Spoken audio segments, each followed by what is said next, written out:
Alright guys, you ready? Yeah. Let's run it once. Action.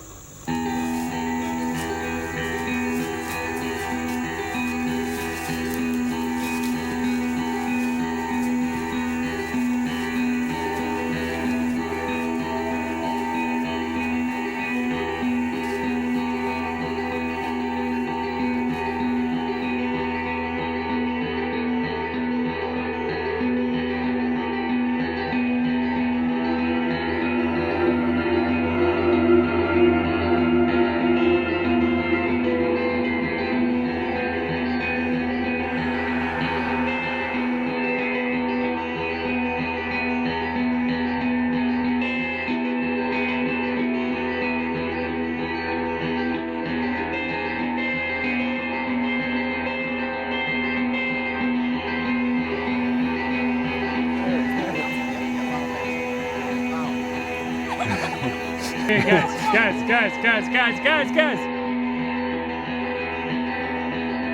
And have your hands up like you're controlling the tube.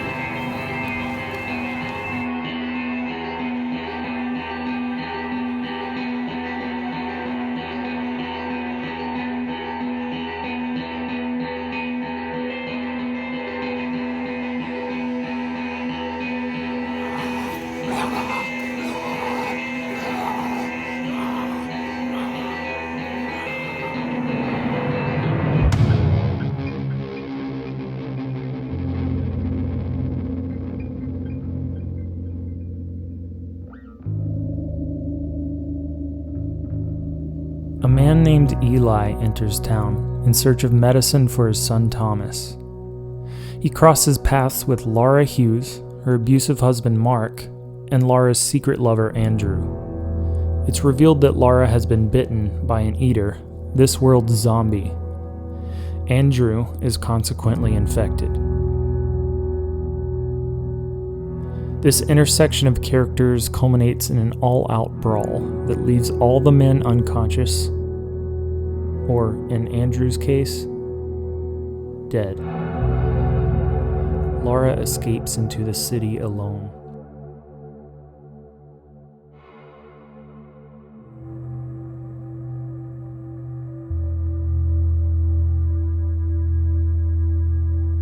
We see a flashback of Laura and Andrew after sex while Mark lay passed out drunk behind them. Laura asks Andrew to leave before he wakes. Present day, Andrew wakes with a gasp, jolted back to life by the virus that now slowly begins to turn him into an eater. He presumably escapes into the city. Later, Mark has come to and strapped an unconscious Eli to a wheelchair. He wakes him and begins to torture him needlessly, pulling out his tooth and toying suicidally with the eaters outside. He says his wife Laura will slowly turn, just like Andrew.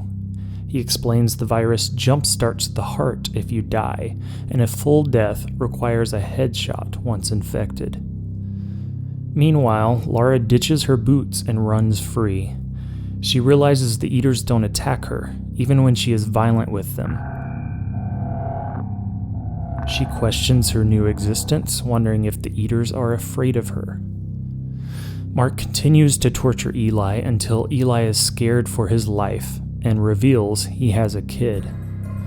Mark draws the line when it comes to innocent children, apparently. He lets Eli go just as a set of 3 mysterious gunmen enter the building and demand to see Laura Hughes.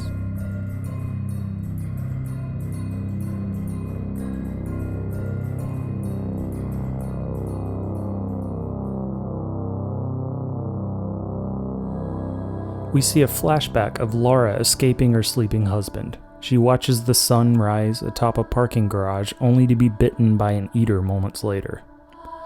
She dresses her wound and returns to bed as if nothing happened.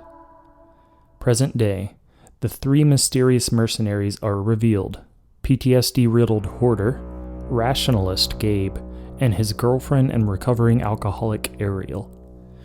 They take refuge in an auction house with their new hostages, Mark and Eli. Mark prods them for information about who hired them and why they want Lara. Gabe recites intel on Mark's past. Lara is revealed to be an orphan that grew up in a church hostel. Meanwhile, Lara gets sicker as she walks away from the city. An equally sick Andrew crosses her path, but before words can be exchanged, they are interrupted by distant gunfire and run their separate ways. The mercenaries are radioed by their recon team just outside, who eye trouble on the perimeter. It's too late. Eaters overrun the place. In the skirmish, Gabe goes down. Horder shoots Gabe to spare him from turning. Everyone escapes to the roof and out into the city once more. Andrew finds a place to rest in a parking garage and is met by recon and a mysterious southern gentleman who somehow knows him.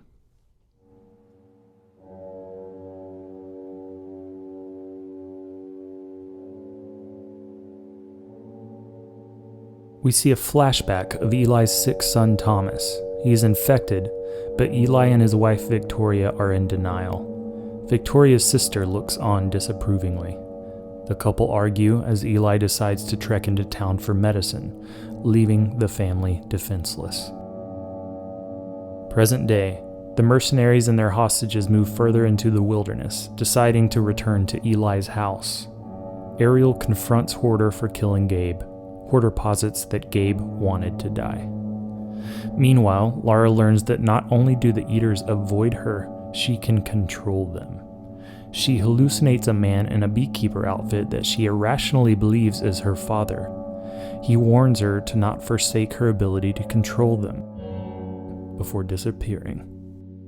The mercenaries arrive at Eli's house. Eli goes in alone and finds his son Thomas, turned, feeding on Victoria's sister. Eli kills his son and flees the house. Outside, a drunken Mark chastises Eli for killing his own son. And then Lara arrives with an army of Eaters at her disposal. The mercenaries raise their guns and prepare to fight.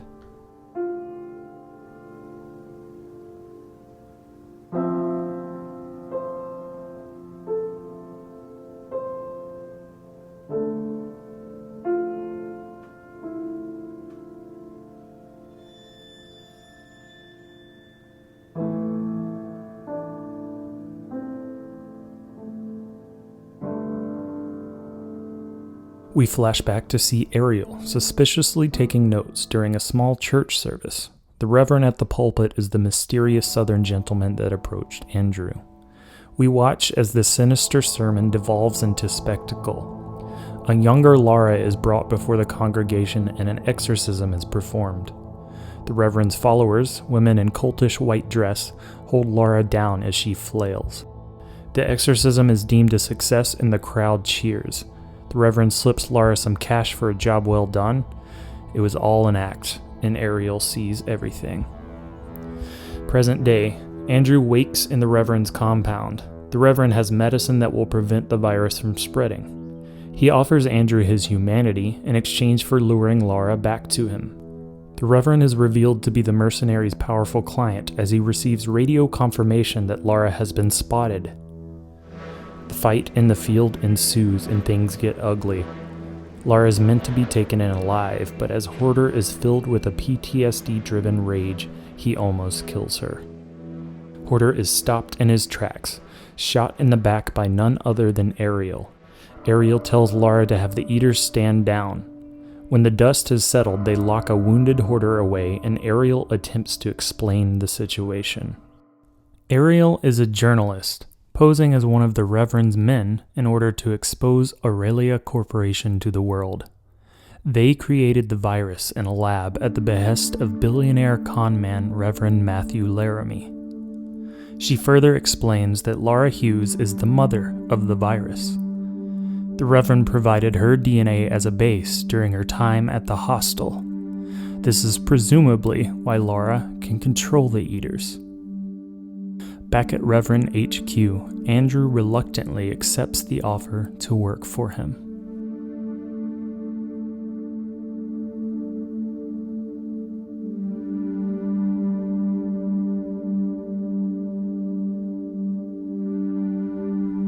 We We see a flashback of Andrew visiting Laura in secret for the first time. She begins to question being kept inside. She's curious about the infected. Andrew says they're just like us, only quiet and sick, less capable, but just as driven. Present day. Andrew finishes connecting a battery to a truck. He starts it up, and Reverend's recon team climb in the back as he drives away. Back at the farmhouse, eaters meander in the yard, being held at bay by Laura as Ariel further calms her and explains their situation. They bond. Mark is combative, but everyone trusts Ariel. They chastise Mark until he leaves the room, angry and no longer in control. Eli grieves his son and missing wife alone, shaving his face ritually. Meanwhile, at the Reverend's compound, Frida ushers in a new arrival. Eli's wife, Victoria, arrives in similar white dress. The Reverend knows her and welcomes her. She asks to see the doctor. Andrew parks the truck just shy of the farmhouse, and Recon readies their radio. Andrew shambles in, feigning his sickness. The eaters perk up at the ready as he has a conversation with Laura, trying to bait her. Ariel raises her gun. She grabs him by the arm and throws him into the same makeshift prison as Horder. Once they're alone, Andrew offers Horder the virus prevention pills, and Horder is surprised to see he works for the Reverend as well. It's revealed that Horder has been infected all along. Andrew radios Recon. Recon holds up a drunken Mark and makes him unlock the prison. Horder and Andrew are free and given weapons. They flank the farmhouse, chloroform Laura, and take her hostage. A struggle ensues, and Ariel is knocked unconscious. Eli arrives last, hearing the commotion. Horder grabs Eli's bat and knocks him to the ground, and out cold.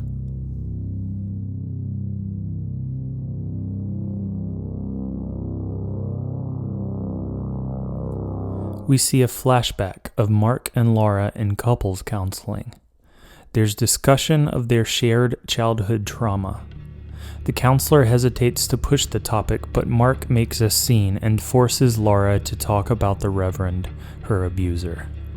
The counselor asks Mark if he thinks he's mirroring that behavior. He says no. Present day. Ariel awakens inside a darkened cabin tied to a chair. She sees Reverend wearing gloves and injecting Laura with something. Gunshots ring out as the Reverend explains Horder is just taking care of the others. Ariel freaks for a moment before we see Eli and Mark stir in separate chairs, Recon training guns on them. Meanwhile, Horder and Andrew are shooting the eaters outside. Andrew hesitates to shoot them because they aren't attacking. Horder has no qualms with it and continues to murder. Laura wakes and the Reverend tells her not to bother calling the eaters. Her powers are subdued by the injection.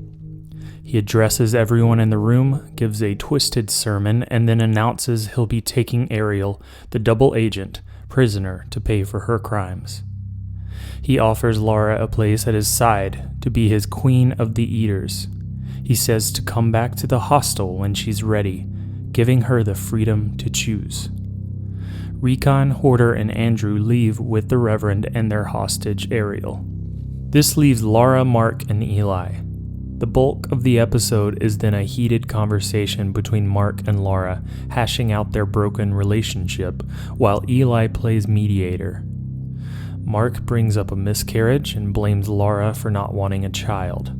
Eli finds Mark's revolver and loads it. They eventually break free of their binds and leave the cabin. Eli stays behind, still mourning. In the moonlight, with several eaters in the foreground, an irate Mark tells Laura to kill him. She does, ripping his innards out in one fell swoop. The eaters begin to feed on his lifeless body. Laura walks off screen for a moment, and we watch in silence as Mark is fed on. Moments later, Eli returns, and after some hushed debate, Eli shoots Mark in the head with the revolver.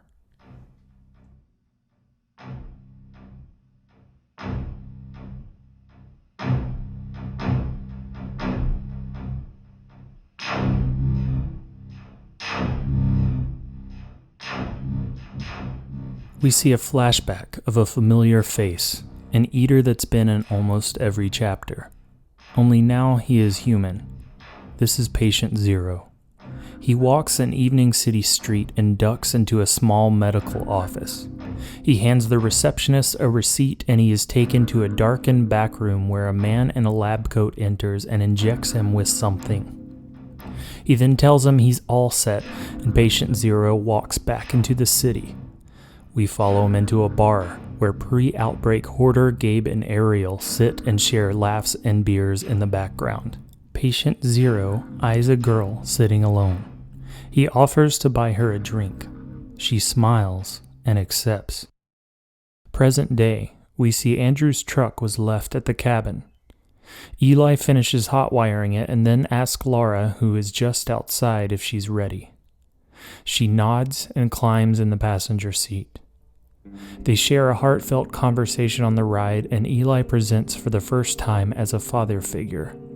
He explains his father is a doctor that works for Aurelia Corporation, and that they're bound to find him where they're going. Laura's powers are back, and she concentrates on subduing the eaters as they enter town. They park and eye the 8-story building downtown that is the Reverend's HQ. Eli and Laura go their separate ways, Laura approaching from the front door and Eli from the side. Meanwhile, Ariel is tied up yet again. She works on escaping her binds. Frida ducks in to watch her struggle. Laura walks swiftly through the halls. One of Reverend's women is cleaning a shotgun. Before she realizes Laura is there, she's knocked to the ground, and Laura grabs the gun. When the woman resists, Laura shoots her point blank. She reloads and continues to the next floor. Outside, Eli approaches Recon from behind and kills them both with the revolver. He takes their keys, a bigger gun, and moves inside. We then see Victoria, Eli's wife, in her new white dress moving swiftly through the halls after hearing the gunfire. Meanwhile, Ariel distracts Frida as she breaks her binds. She pushes her out of the way and runs free from her prison, retrieves her gun, and descends the stairs. On upper floors, Laura is getting angrier, and her powers are taxing. She shoots the defenseless women in white as they duck into the hall screaming. She hallucinates her beekeeper father figure walking slowly around the edges of the hallway. She shoots at him. The eaters break into the compound, fueled by Laura's rampage. Eli ducks around corner after corner, trying to sneak around the gunfire. He sees several dead women and knows it's Laura's doing. Ariel escapes the compound, only to be surrounded by a pack of berserked eaters. She sees Gabe's face among the crowd. He mouths, "Let go." She does. She drops her gun and is swallowed by the eaters. Meanwhile, Hoarder and Andrew are alerted to the army of eaters breaching the compound. They start offing them one by one, but Andrew has a change of heart. In the heat of battle, he stabs Hoarder from behind. A game of cat and mouse begins as he ducks into a boiler room, and Hoarder tries to find him. Eli's wife, Victoria, is running the halls endlessly, panicking from the gunfire.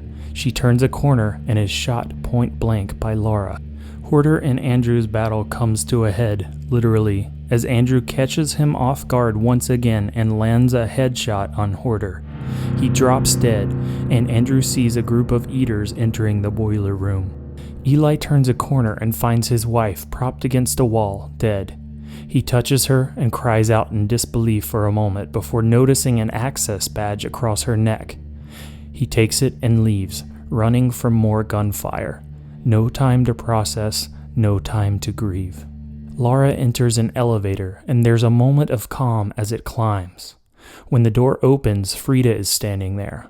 Laura shoots, but she's out of ammo. She butts Frida with the gun, knocking her unconscious. Meanwhile, Eli finds the lab door. He enters with the badge to see his father, the man in the lab coat from the flashback, staring at slides. His father barely acknowledges him. Eli confronts him. His father explains his very important work, the virus he synthesized, the upcoming Colossus project. He mentions Victoria joining him. He paints the picture of a new world order where the virus causes humans to shed their physical form, a key to transhumanism and eternal life. Eli tells his father he hates him and always has. Just as the Eaters storm the lab, Eli and his father are bit in the struggle. They die together, Eli fighting for his life and his father giving in. Finally, Laura walks into the Reverend's office. The Reverend takes stock of his virus prevention medication. He dons a new pair of gloves, gives Laura a speech about joining him as Queen of the New World. He touches her face with his gloved hand. She seems enthralled for a moment. And just as the Reverend opens his mouth to speak, she spits in it, infecting him. He panics and falls to his knees, screaming and spitting. She silently grabs his stock of medication and leaves the room. She returns to the streets below, where the Eaters idle and stare. Andrew emerges from the horde. "Hi," he says. "Hey," she responds. She walks off with meds in hand. And slowly, Andrew and Eaters follow.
Rolling.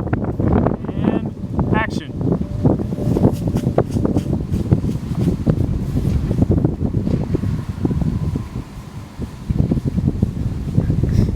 You have somehow lost your shoes in all this.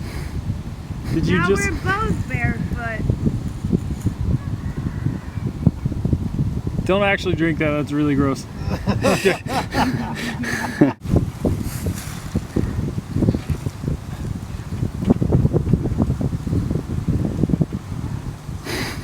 on the washer, that'd be cool. Guns on the washer.